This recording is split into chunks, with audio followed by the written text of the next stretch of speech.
김대리, 오늘 치마 참 짰네. 날 유혹하려고. 회의실에서 들려온 팀장의 목소리. 저는 그 순간 제 인생을 바꾸기로 결심했습니다. 녹음 버튼을 눌렀습니다.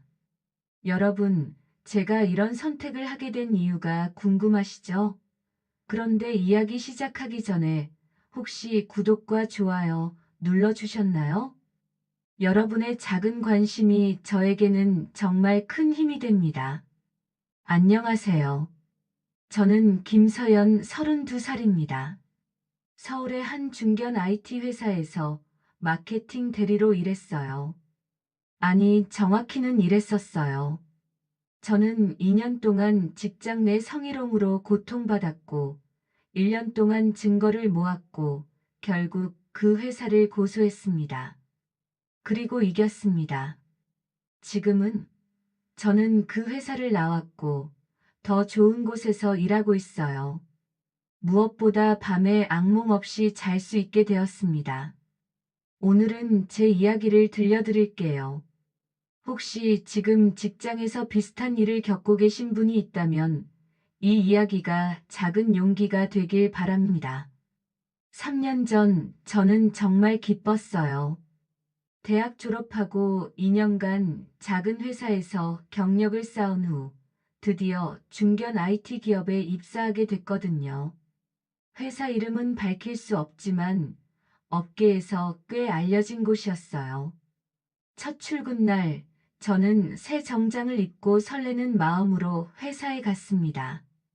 김서연 대리님 환영합니다. 저는 마케팅팀 박진수 팀장입니다. 40대 중반쯤 되어 보이는 팀장님이 악수를 청했어요. 잘 부탁드립니다, 팀장님. 우리 팀에 새바람이 불겠는데요. 하. 처음 몇 주는 정말 좋았어요. 팀원들도 친절했고, 업무도 제가 원하던 것이었어요. 팀장님도 처음에는 좋은 상사처럼 보였어요. 업무 조언도 해주시고, 회식 때도 배려해 주시고. 하지만 한 달쯤 지나면서 뭔가 이상한 느낌이 들기 시작했어요. 처음 느낀 건 시선이었어요. 팀장님이 저를 바라보는 눈빛이 이상했어요. 업무 이야기를 할 때도 제 얼굴이 아니라 다른 곳을 보시는 거예요. 내가 예민한 건가? 처음에는 그렇게 생각했어요. 하지만 곧 더 노골적인 일들이 시작됐습니다. 회의 중에 팀장님이 갑자기 말했어요. 김대리, 오늘 립스틱 색 예쁘네. 남자친구 있어? 네. 아, 감사합니다. 업무와 전혀 상관없는 질문이었지만 저는 어색하게 웃으며 넘어갔어요. 그게 시작이었습니다. 김대리는 결혼 안 해? 32살이면 정년기 아냐? 요즘 여자들은 다 꾸미고 다니던데 김대리는 수수하네. 좋아, 난 그런 스타일. 김대리 운동 안 해? 몸매 관리 좀 해야 하는 거 아냐? 회의 중에 복도에서 심지어 다른 직원들 앞에서도 저는 그때마다 당황스러웠지만 어떻게 반응해야 할지 몰랐어요. 이게 성희롱인가? 아니면 그냥 불편한 농담인가? 더 심각한 건 다른 직원들이 아무 말도 하지 않는다는 거였어요. 어떤 사람들은 어색하게 웃고 어떤 사람들은 못 들은 척했어요. 그러던 어느 날 결정적인 일이 일어났습니다. 야근을 하고 있었는데 팀장님이 제 자리로 오셨어요. 김 대리 아직도 이래? 고생이 많네. 네, 거의 끝났어요. 그런데 팀장님이 제 뒤에 서서 어깨에 손을 올렸어요. 어디 내가 좀 봐줄까? 몸이 굳었어요. 괜찮습니다. 제가 할 수 있어요. 왜 내가 도와주겠다는데? 어깨 많이 뭉쳤겠다. 그리고 제 어깨를 주무르기 시작했어요. 저는 재빨리 일어났어요. 팀장님, 저 화장실 좀. 도망쳤습니다. 화장실에서 한참을 울었어요. 그날 이후 상황은 더 나빠졌습니다.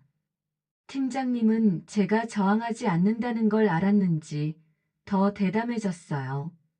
엘리베이터에서 단둘이 있을 때면 거리를 좁혀왔고 회식 때는 꼭 제 옆자리에 앉으려고 했어요. 김대리, 요즘 왜 이렇게 피해? 내가 무서워? 아니에요, 그냥. 그럼 됐네. 오늘 2차 가자. 나랑 단둘이. 죄송하지만 오늘은. 왜? 남자친구랑 약속 있어? 아, 없구나. 그럼 가야지. 거절하기가 너무 어려웠어요. 팀장이라는 위치, 그리고 저는 신입이라는 위치. 저는 매일 출근하는 게 두려워졌어요. 아침에 일어나면 오늘은 무슨 일이 일어날까 불안했어요. 가장 힘들었던 건 아무도 도와주지 않는다는 거였어요. 동료들에게 넌지시 이야기해봤어요. 팀장님이 좀 불편한 농담 많이 하시죠? 원래 그러셔. 나쁜 의도는 없으실 거야. 그래도 좀. 김대리, 너무 예민하게 받아들이지 마. 그냥 농담이잖아. 농담. 그 단어가 저를 더 무력하게 만들었어요. 내가 예민한 건가? 내가 잘못 생각하는 건가? 스스로를 의심하게 됐어요. 밤에는 잠을 제대로 못 잤어요. 꿈에서 팀장님이 나타나고 악몽을 꾸고 체중도 OKG나 빠졌어요. 친구들이 걱정할 정도였죠. 서연아, 너 요즘 왜 이래? 얼굴이 왜 그래? 아니야, 그냥 일이 좀 힘들어서. 말할 수 없었어요. 창피했고 부끄러웠어요. 내가 뭘 잘못했나? 내 옷차림이 문제였나? 내가 오해받을 행동을 했나? 스스로를 탓했어요. 그러던 어느 날 가장 최악의 일이 일어났습니다. 회사 워크숍이 있었어요. 1박 2일로 강원도에 가는 일정이었죠. 저는 가고 싶지 않았지만 필수 참석이었어요. 첫날 저녁 술자리가 있었어요. 팀장님이 계속 제게 술을 권했어요. 김대리, 왜 안 마셔? 분위기 좀 띄워야지. 저 술 약해서. 에이, 회사 생활 그렇게 하면 안 되지. 자, 한 잔. 거절할 수 없는 분위기였어요. 결국 조금 마셨고 저는 일찍 방으로 올라갔어요. 그런데 1시간쯤 지났을 때 노크 소리가 들렸어요. 김대리, 나 팀장인데. 잠깐 나와봐. 내일 발표 자료 이야기 좀 하자. 업무 이야기라는데 거절할 수 없었어요. 문을 열었어요. 팀장님은 술에 취한 상태였어요. 팀장님, 자료는? 아, 자료. 그거 내일 해도 돼. 그냥 너랑 얘기 좀 하고 싶어서. 그리고 방 안으로 들어오려고 했어요. 저는 문을 막아섰어요. 팀장님, 안 됩니다. 복도에서 이야기하죠. 왜? 뭐가 문제야? 내가 뭐 잡아먹냐? 죄송하지만 불편합니다. 그 순간 팀장님의 표정이 변했어요. 불편해? 김대리, 나한테 지금 무례하게 구는 거야? 아니에요, 그냥. 내가 그동안 얼마나 잘해줬는데. 이렇게 나오면 회사 생활 힘들어질 텐데. 협박이었어요. 노골적인 협박. 저는 그날 밤 문을 잠그고 한숨도 못 잤어요. 워크숍에서 돌아온 다음 주 저는 결심했어요. 더 이상 참을 수 없어. 이건 분명히 잘못된 거야.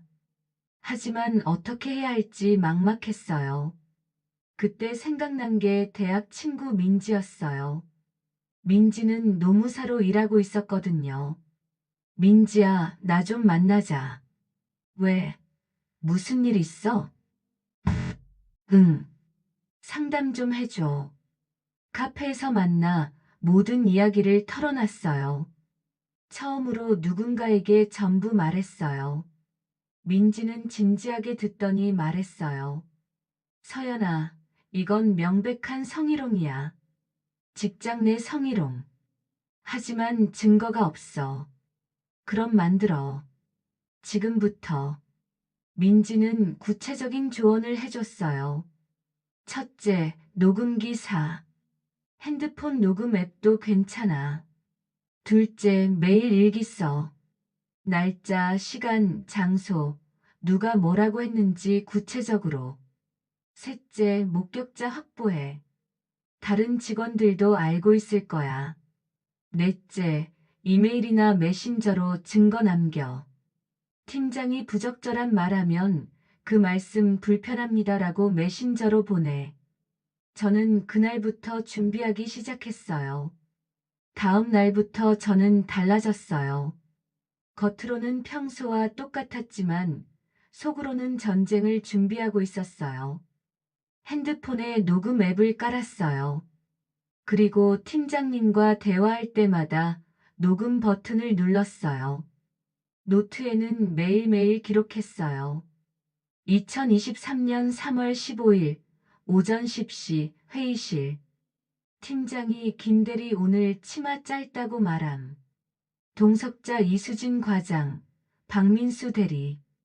2023년 3월 18일 오후 3시 복도. 팀장이 어깨에 손 올림. 목격자 총무팀 김영애 씨. 한 달이 지나자 꽤 많은 증거가 쌓였어요.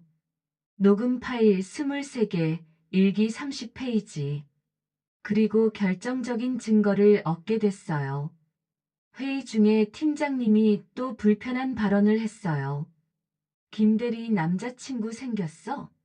요즘 화장 진하던데. 누구 유혹하려고? 그 순간 저는 조용히 말했어요. 팀장님, 그런 말씀 불편합니다. 회의실이 조용해졌어요. 팀장님 얼굴이 굳었어요. 뭐, 농담도 못해? 업무와 관련 없는 외모 평가는 불편합니다. 김대리, 지금 나한테 반말하는 거야? 존댓말 쓰고 있습니다. 하지만 불편한 건 불편한 겁니다. 팀장님이 화를 냈어요. 회의 끝. 김대리, 내 방으로 와. 팀장실로 갔어요. 물론 녹음기는 켜져 있었어요. 김대리, 요즘 왜 이래? 예전에는 안 그랬잖아. 예전에도 불편했습니다. 이제는 참지 않기로 했을 뿐이에요. 참지 않아? 하, 웃기네. 여기 회사가 어디라고. 신입이 팀장한테 이래? 성희롱은 상급자도 하면 안 됩니다. 성희롱.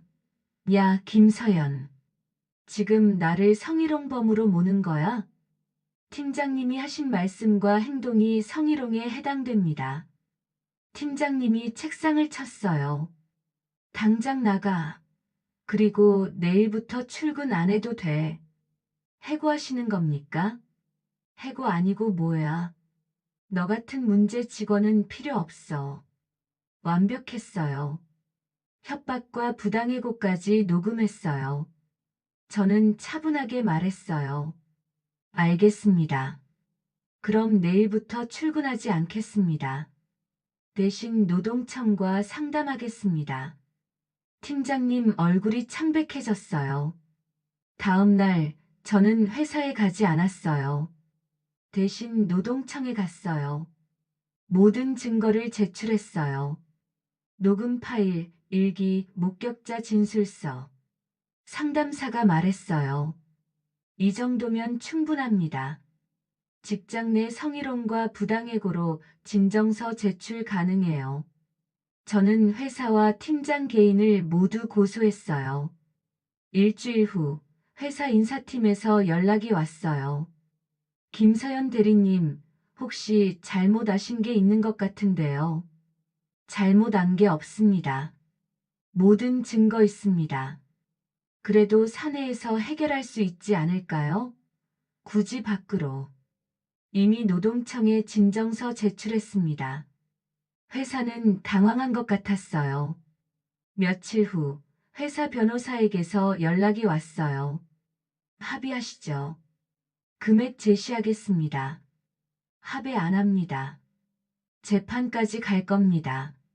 그러면 김 대리님도 힘드실 텐데요. 괜찮습니다. 제가 선택한 길이니까요. 한 달 후 첫 조정 기일이 있었어요. 저는 민지와 함께 노동청에 갔어요. 팀장과 회사 측 변호사가 와 있었어요. 조정위원이 양측 이야기를 들었어요. 팀장 측은 이렇게 주장했어요. 단순한 농담이었습니다. 성희롱 의도 전혀 없었습니다. 김 대리가 과민 반응한 겁니다. 하지만 제가 녹음 파일을 틀자 분위기가 변했어요. 김 대리, 오늘 치마 참 짧네. 날 유혹하려고. 요즘 화장 진하던데 누구 유혹하려고. 몸매 관리 좀 해야 하는 거 아냐? 조정위원의 표정이 굳어졌어요. 이게 농담입니까? 팀장이 변명했어요. 그냥 팀 분위기 띄우려고. 그럼 이건요? 내일부터 출근 안 해도 돼. 이것도 농담입니까? 그건 순간적으로 화가 나서 조정은 결렬됐어요. 재판으로 가기로 했습니다. 3개월 후 첫 재판이 열렸어요. 저는 떨렸지만 준비는 완벽했어요. 법정에서 모든 증거가 제출됐어요. 목격자들도 증인으로 나왔어요. 네, 팀장님이 김 대리님한테 그런 말 자주 하셨어요. 저희도 불편했는데 말 못했어요. 한 번은 제가 김 대리님한테 미안하다고 했어요. 도와주지 못해서. 회사 측은 계속 농담이었다고 주장했지만 판사는 달랐어요. 업무와 무관한 외모 평가, 신체 접촉, 사적 만남 강요, 이것이 농담입니까? 게다가 피해자가 명확히 불편함을 표시했는데도 계속했고, 심지어 문제 제기하자 해고까지 했습니다. 의는 명백한 직장 내 성희롱이며 부당해고입니다. 판결이 나왔어요. 팀장 벌금형 및 회사 해임, 회사 위자료 3천만 원 및 부당해고, 기간 임금 지급. 저는 울었어요. 기쁨의 눈물이었어요. 재판이 끝나고 1년이 지났습니다. 저는 지금 더 좋은 회사에서 일하고 있어요. 그 회사는 성희롱 예방 교육을 철저히 하고 신고 시스템도 잘 되어 있어요. 무엇보다 저는 더 이상 두려워하지 않아요. 밤에 악몽도 없어졌고 체중도 정상으로 돌아왔어요. 가끔 그때 일을 생각하면 여전히 화가 나지만 제가 용기 내서 싸운 게 자랑스러워요. 최근에는 비슷한 피해를 겪는 사람들을 위한 온라인 커뮤니티도 만들었어요. 많은 분들이 조언을 구하러 오세요. 저는 이렇게 말해요. 증거를 모으세요. 혼자 참지 마세요. 당신은 잘못한 게 없어요. 여러분, 직장 내 성희롱은 범죄입니다. 농담이 아닙니다. 예민하게 구는 것이 아닙니다. 피해자가 불편하다면 그것은 명백한 성희롱입니다. 만약 지금 비슷한 상황에 있다면 증거를 모으세요. 녹음, 일기, 메신저. 목격자를 확보하세요. 회사 내부 신고 채널을 이용하세요. 노동청에 상담하세요. 혼자 참지 마세요. 당신은 잘못한 게 없습니다. 용기를 내세요. 저처럼 이길 수 있습니다. 오늘도 제 이야기 들어주셔서 감사합니다. 구독과 좋아요, 알림 설정 부탁드려요. 여러분의 이야기도 댓글로 들려주세요. 다음 이야기에서 또 만나요. 안녕히 계세요.